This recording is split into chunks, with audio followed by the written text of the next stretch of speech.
হযরত আব্দুল্লাহ ইবনে মাসউদ রাদিয়াল্লাহু তাআলা আনহু থেকে বর্ণিত, তিনি বলেন, রাসূল সাল্লাল্লাহু আলাইহি ওয়াসাল্লাম ইরশাদ করেছেন, তোমরা পরপর একত্রে হজ ও উমরা করো, কেননা হজ ও উমরা দারিদ্র ও গুনাহ দূর করে, যেমন হাপরের আগুনে লোহা ও সোনা রূপার ময়লা দূরীভূত হয়। মকবুল হজের প্রতিদান জান্নাত ছাড়া কিছুই নয়। তিরমিজি শরীফ, হাদিস 810। হযরত আবু হুরায়রা রাদিয়াল্লাহু তাআলা আনহু থেকে বর্ণিত, তিনি বলেন, রাসূল সাল্লাল্লাহু আলাইহি ওয়াসাল্লাম ইরশাদ করেছেন, মকবুল হজের প্রতিদান জান্নাত ছাড়া কিছুই নয়, আর দুটি উমরা তার মধ্যকার গুনাহসমূহের কাফফারা।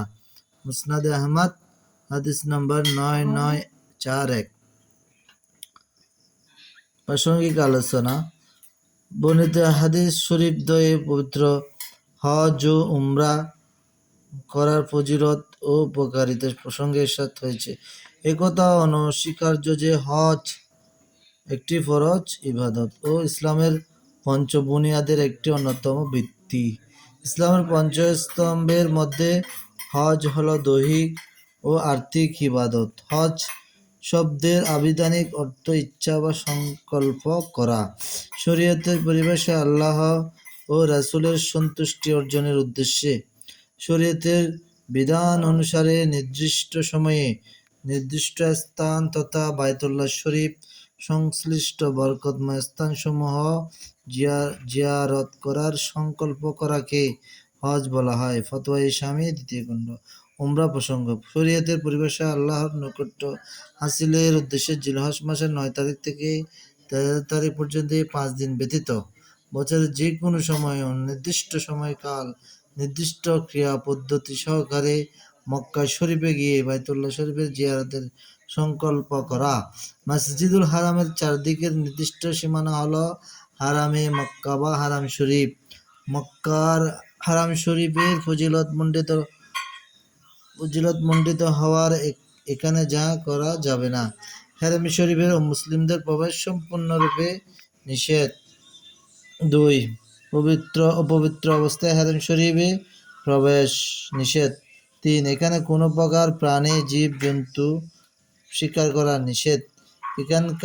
4. এখানকার বৃক্ষরাজির পাতা, তৃণলতা কাটা এমনকি ছেঁড়াও নিষেধ। এবং 5. হারেম শরীফের সীমানায় ঝগড়া ফ্যাসাদ বিবাদ বিসম্বাদ করা যাবে না।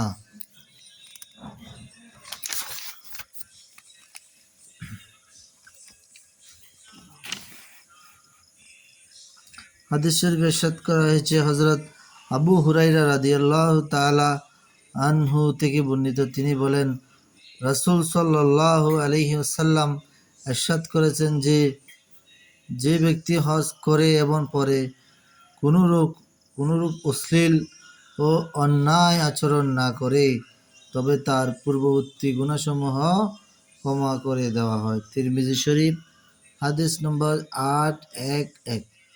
হজ ও উমরার সংশ্লিষ্ট প্রতিটি আমল ফজিলতপূর্ণ।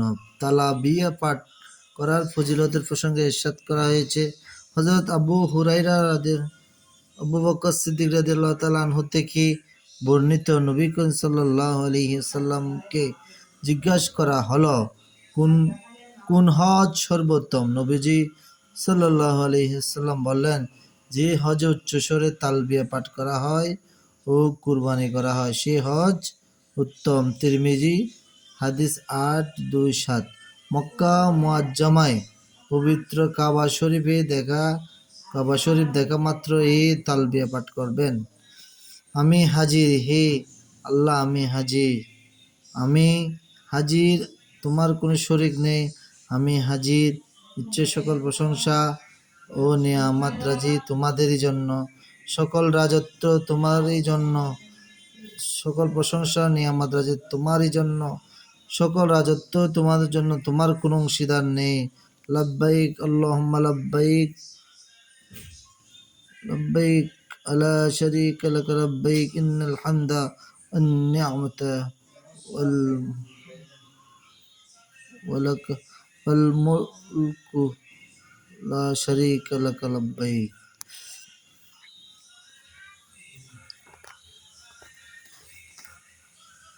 জান্নাতি পাথর হাজার আসওয়াদ স্পর্শ করার ফজিলত। হাজার আসওয়াদ অর্থ কালো পাথর। খানায়ে কাবার পূর্ব দক্ষিণে কোণে বুক সমান উঁচু করে দেওয়ালের সাথে এ পাথর সেটে দেওয়া হয়েছে। চারদিকে রূপা দিয়ে মোড়ানো। তাওয়াফের সময় একে চুম্বন করতে হয়। হাজার আসওয়াদ মাতাফ বা তাওয়াফের জায়গা থেকে 1.5 মিটার উপরে স্থাপিত। এটি কাবা শরীফ 7 বার চক্কর দেওয়ার শুরুর স্থান। প্রতিবার তাওয়াফ করার সময় এ হাজার আসওয়াদকে চুম্বন করতে হয়। ভিড়ের কারণে না পারলে চুমুর ইশারা করলেও আদায় হয়ে যাবে। হাজার আসওয়াদ কিয়ামতের দিন কথা বলবে। হাদিস শরীফ ইরশাদ করা হয়েছে, হযরত আব্দুল্লাহ ইবনে আব্বাস রাদিয়াল্লাহু তাআলা আনহু থেকে বর্ণিত, তিনি বলেন, রাসূল সাল্লাল্লাহু আলাইহি ওয়াসাল্লাম ইরশাদ করেছেন, হাজার আসওয়াদ হলো জান্নাতের পাথর। পাথরটি দুধের চেয়েও বেশি সাদা ছিল, কিন্তু আদম সন্তানের গুনাহ একে কালো করে দিয়েছে। তিরমিজি শরীফ হাদিস 877। হাজার আসওয়াদের ফজিলত সম্পর্কে আরও ইরশাদ হয়েছে।